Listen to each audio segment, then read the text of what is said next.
Ji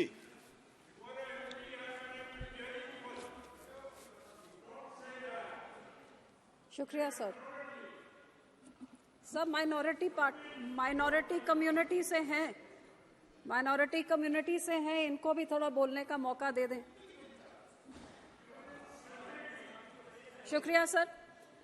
sir, as we debate a total overhaul of the criminal system after many, many years, and the government is bringing in something which is going to send out a message to the entire world, not only to the people in this country, but to the entire world, कि आज जब भारत एक विश्व गुरु बनने के रास्ते पे चलना चाह रहा है, तो ये विश्व गुरु अपने लोगों के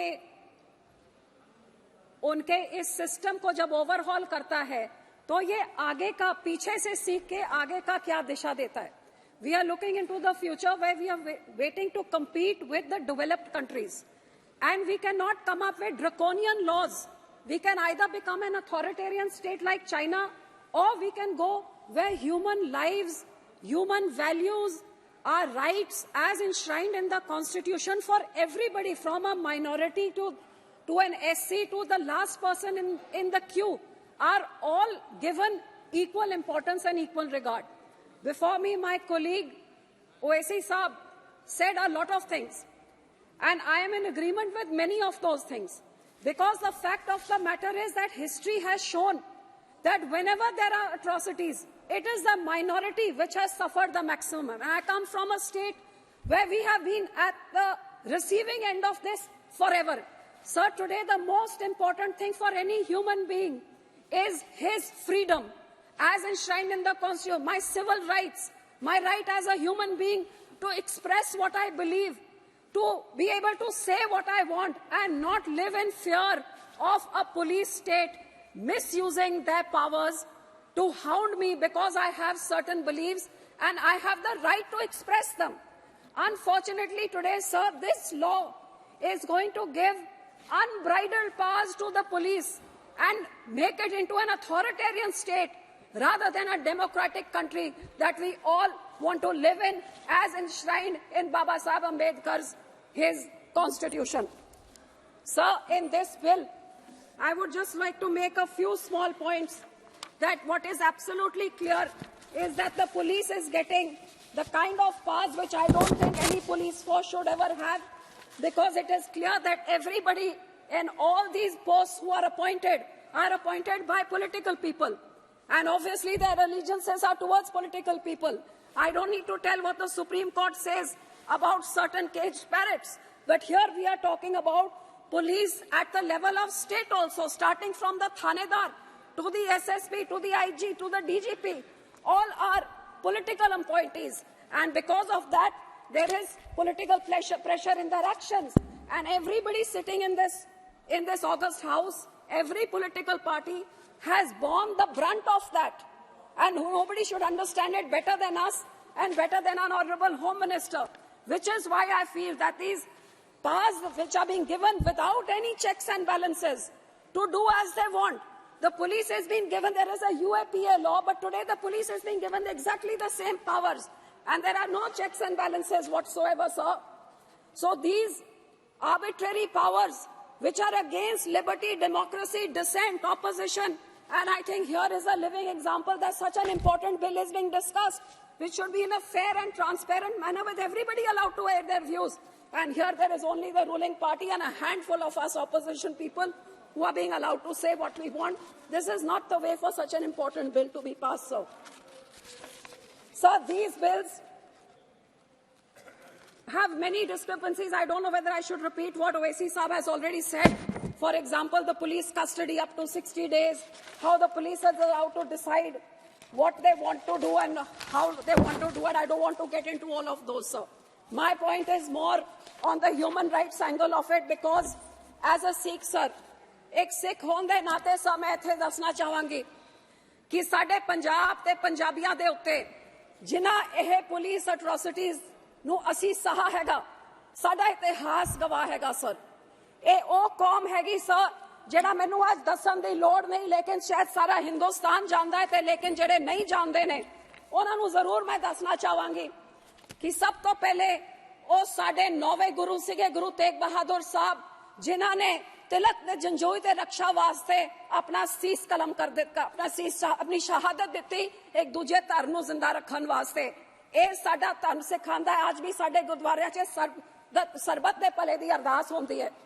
ਸੋ ਉਹਦੇ ਬਾਅਦ ਜੇ ਦੇਸ਼ ਦੀ ਗੱਲ ਕਰੀਏ, whether it is pre-independence, post-independence and till date, the Sikh community has made the largest sacrifices for this nation and are the most patriotic community, and I would like to highlight a few of these things, sir. Independence to pehla 1.5% ਸਾਡੀ ਆਬਾਦੀ ਸੀ ਸਿੱਖਾਂ ਦੀ, 1.5%, 1.5%, and sir ਸਭ ਤੋਂ ਜ਼ਿਆਦਾ sufferings at the hands of majorities this small community. I would like to tell this August House, 77% in the freedom struggle, 77% of all those sent to the gallows, out of which 81% of those, 77% out of the total people sent to gallows, 81% were Sikhs, sir. During Quit India movement, when many indiscriminate arrests were made, 70% of those were Punjabis who were arrested. Out of the 2,000 people who joined the Indian National Army when army was formed, 60% were Sikhs. Out of the 121 patriots hanged during the freedom struggle, 93 were Sikhs. Out of the 2,600 awarded life imprisonment during the freedom struggle, 2,147 were Sikhs, sir. Out of the 1,300 martyred in Jallianwala Bagh, 799 were Sikhs, sir.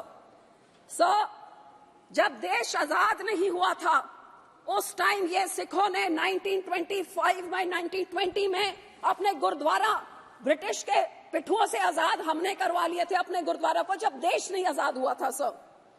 After that, all leaders of every party, be it Pandit Nehru, who said, I salute the Akalis who have started the struggle for freedom and are fighting for it. Sir, this was in 1920 when Jawaharlal Nehru, then who became Prime Minister, later said this. आपके पंडित मदन मोहन मालवीय जी ने कहा, गुरु का बाग मोर्चा has given birth to the freedom movement which must lead us to Swaraj. ये freedom movement हमारे अकाली दल ने शुरू करी थी. Lala Lajpat Rai ji said, freedom is our birthright. The Akalis are the legitimate sons of Mother India who are fighting for her. ये Lala Lajpat Rai ji के words से गए.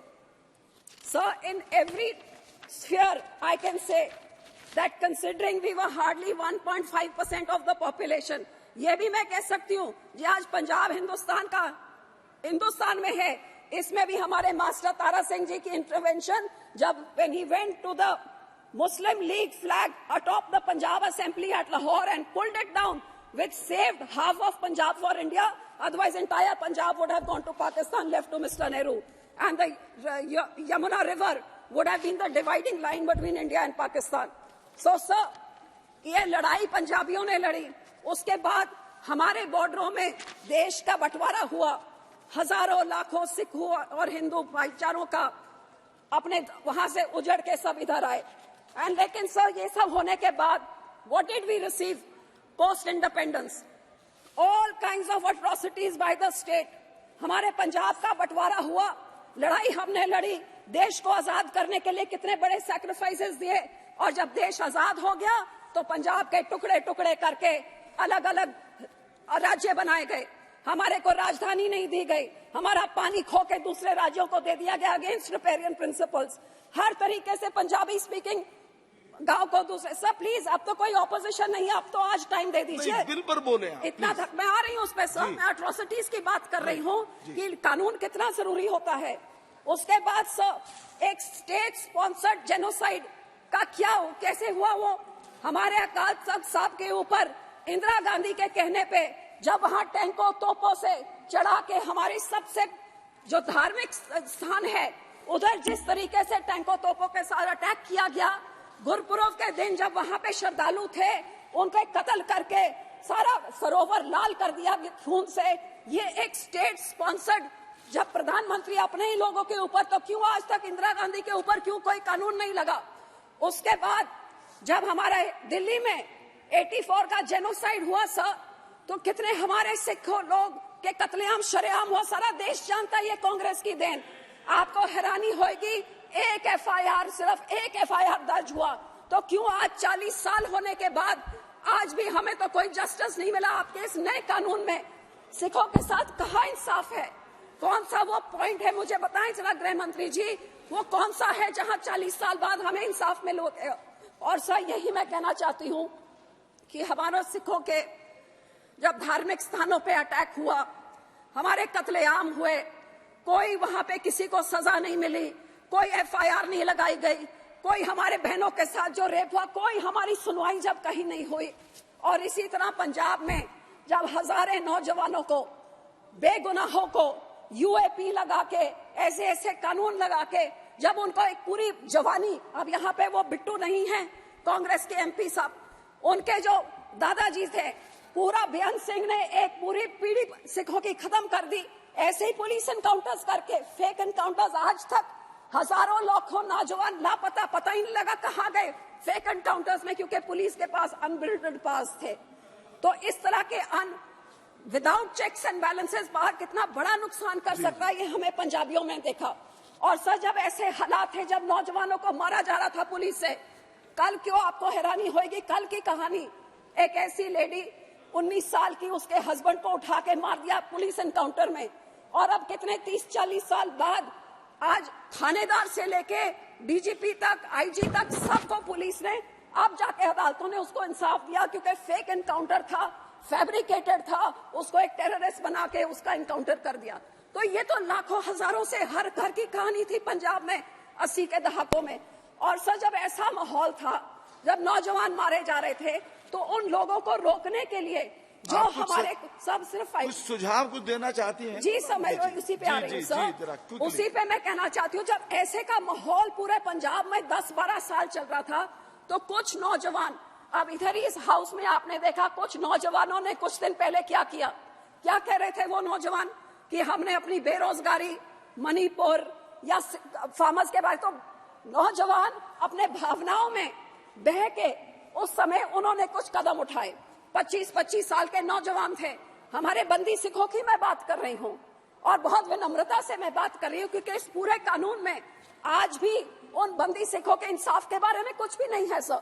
जो पंजाब के इस माहौल में जिन्होंने उठ के, भाई राजूआना जी जैसे, दविंदर पाल सिंह भुल्लर जैसे, गुरदीप सिंह खेरा जैसे लोगों ने जो कोई कदम उठाए सर, जो उन्होंने कोई कदम चके, वो क्योंकि पंजाब के हालात हो जैसे गए, ते हुण उन्हां सारियां नूं 28-28, 30-30, 35-35 साल हो गए, वो जेल च बैठे हुए ने।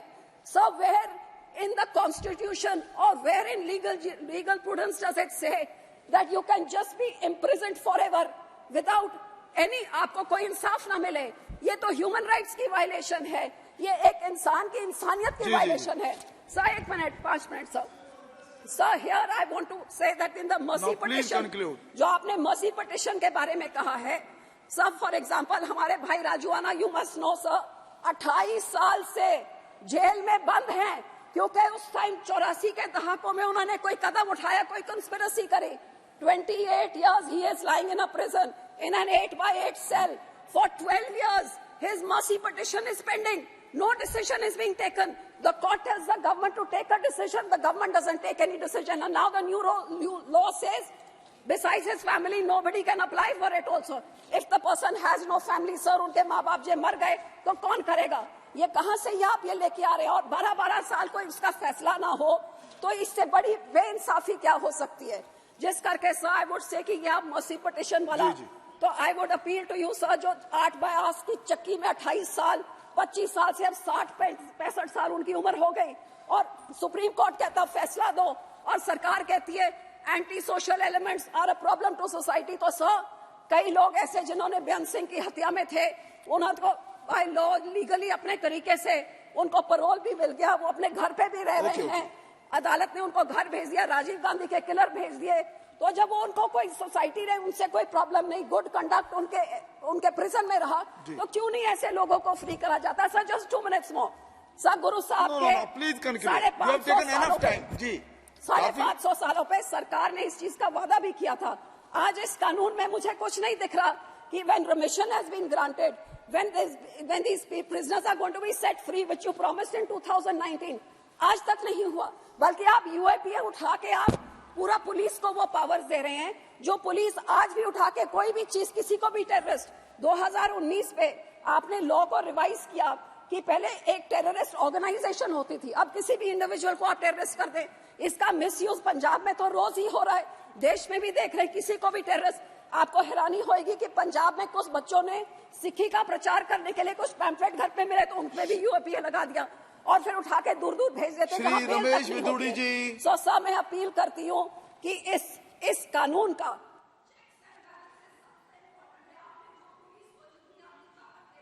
ये पुलिस का मिसयूज का हम इस चीज का गवाह है, और ये चेक्स एंड बैलेंसेस नहीं हुए तो यही कुत्ता कल आपको। विदुड़ी जी, विदुड़ी जी, नहीं, why are you every time you are standing like this? Please sit down. I have told you that your chance will come. You please sit down. गुलामी की निशानी को sit down. जी, मिटाने के लिए 100 साल पहले ऐसे गुलामी के चिन्हों को समाप्त करने के लिए मैं बधाई दूंगा देश के माननीय गृह मंत्री जी को कि जिन्होंने लगभग 200 मीटिंगें कर